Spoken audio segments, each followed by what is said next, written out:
ഭവ്യ ഓ അങ്ങനെ ഫിനാലെ വേദിയിലെ രണ്ടാമത്തെ പെർഫോമൻസും കഴിഞ്ഞിരിക്കുകയാണ്. എവർഗ്രീൻ ഇറ്റ്സ് ആണോ ഇപ്പൊ പാടിയത് അല്ലേ? Evergreen. നന്നായി പാടാൻ പറ്റിയോ? നന്നായി പാടാൻ പറ്റി. ഹസ്ബൻഡ് ഇവിടെ ലൈവായിട്ട് കാണാതിരിക്കുന്നതിന്റെ ഒരു കൂടുതൽ ഒരു സന്തോഷവും ഉണ്ടായിരുന്നോ? ഒരു എനർജി കൂടുതൽ കിട്ടിയ പോലെ ഉണ്ടായിരുന്നു. കിട്ടിയ പോലെ തോന്നിയിരുന്നു. ശരി വേണു ചേട്ടാ. ഭവ്യ ഓ ഈ ഓൾവേസ് ആ ഒരു സോങ്സ് എടുക്കുമ്പോൾ ഓ. ഭവ്യ ഓ. ആ ഒരു ടൈം ഒരു 60s 70s ആ പാട്ടുകൾ പാടുമ്പോൾ യു ആർ വെരി കോൺഫിഡൻറ്റ് അല്ലേ? അതെ ആ ഒരു കോൺഫിഡൻസ് അത് പാട്ടിൻ്റെ പെർഫെക്ഷൻ അറിയാം. It is good, very good, okay thanks. Very good. Thank you sir. കേട്ടാ ഓക്കെ ഒറിജിനൽ അടുത്തെത്തി. Thank you sir. Thank you sir. Manjari Bhavya ഈ തരത്തിലുള്ള പാട്ടുകൾ എനിക്ക് തോന്നുന്നു ഭവ്യക്ക് ഇതാണ് കൂടുതൽ ഇഷ്ടം പാടാൻ. കുറച്ചുകൂടി മൈൻഡൊക്കെ റിലാക്സ്ഡ് ആണ് ഇങ്ങനത്തെ പാട്ടുകൾ പാടുമ്പോൾ.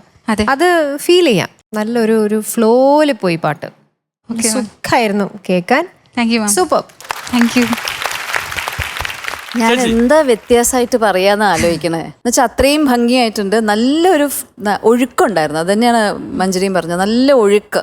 Thank you. അത് ഇടയ്ക്ക് ഇങ്ങനെ ആ പാട്ടിന് തന്നെ അതിൻ്റെ അത്രയും ഭംഗിയുണ്ട്. അപ്പോൾ അത് വീണ്ടും റീക്രിയേറ്റ് ചെയ്യാൻ മോൾക്ക് കഴിയുന്നു എന്നുള്ളതാണ് ഏറ്റവും വലിയ കാര്യം. അത് ബ്യൂട്ടിഫുൾ ആയിട്ട് റെൻഡർ ചെയ്യും. ഞാൻ ആലോചിക്കുക ഇനി സിംഗപ്പൂരിലൊക്കെ ഇനി മലയാളി അസോസിയേഷൻസും ബാക്കി അസോസിയേഷൻസും ഒക്കെ ഇങ്ങനെ അടിച്ചോണ്ട് പോവല്ലോ, ഇനി എവിടെയൊക്കെ ഞാൻ ഭവ്യയെ കാണേണ്ടി വരും എന്നൊക്കെ ആലോചിക്കായിരുന്നു ഞാൻ. ആക്ച്വലി അത് തന്നെ വലിയ സന്തോഷമാണ് കേട്ടോ. ഭവ്യ അസലായിട്ട് പാടുണ്ട്. Keep it up. അത്രേ പറയാനുള്ളൂ.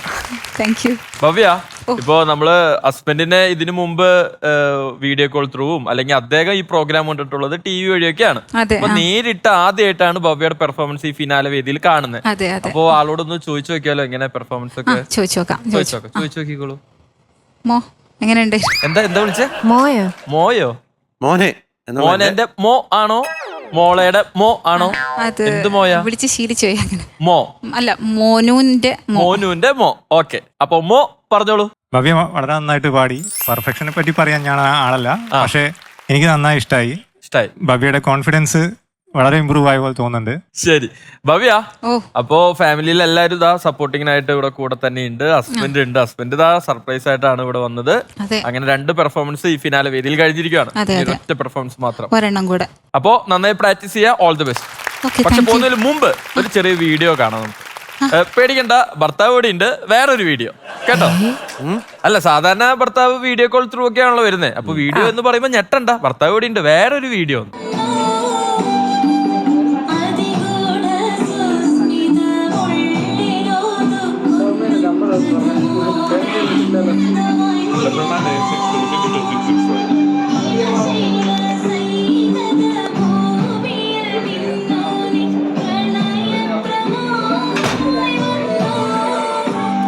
ഒരു ഷോ തന്നെ നടത്തിയിട്ടുണ്ടല്ലോ ആ വീട്ടില്.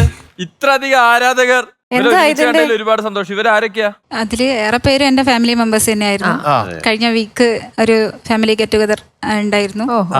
അപ്പൊ എല്ലാവരും ഈ ഷോ അന്നായിരുന്നു ഷോ ഉണ്ടായിരുന്നത്. അപ്പോ ആ സമയത്ത് ഉണ്ടായിരുന്ന വീഡിയോ ആണത്. ഓക്കെ, എല്ലാവരും കണ്ട് ആസ്വദിച്ചു. അതെ. ഒരു ചെറിയ കാര്യം പറഞ്ഞോട്ടെ. പറയൂ. അന്ന് എനിക്ക് കല്യാണത്തിന് പോവാൻ പറ്റാത്തോണ്ട് വരനും വധുവും കുറച്ച് പണക്കത്തിലാണ്. രണ്ടാൾക്കും ഒരു ഹായ് പറയോ? പറയൂ. ഹായ് പറയോ. Hello hello, hi hi. Hi. ഭവ്യക്ക് വരാൻ പറ്റിയില്ല, അതുകൊണ്ട് ഞങ്ങൾ ഒരു ഹായ് തരുന്നു. അല്ല, ഭവ്യക്ക് വരാൻ പറ്റാത്തതിന്റെ വിഷമം ഞങ്ങൾ 3 പേരും കൂടെ തീർക്കണം. ഡെയിലും കൂടെ ചേർത്ത് തീർക്കുവാണ്. അവർക്ക് എല്ലാ മംഗളാശംസകളും നേരുന്നു. Thank you ma'am. Thank you. ഇപ്പൊ പിണക്കം മാറി കാണുമല്ലോ. തീർച്ചയായും. പിണക്കം മാറിയല്ലോ. പിണക്കം മാറിയിട്ടില്ലെങ്കിൽ പറയണം, പറഞ്ഞാൽ മതി, അറിയിക്കും. ഓക്കെ, അപ്പൊ ഓൾ ദി ബെസ്റ്റ് ഭവ്യ.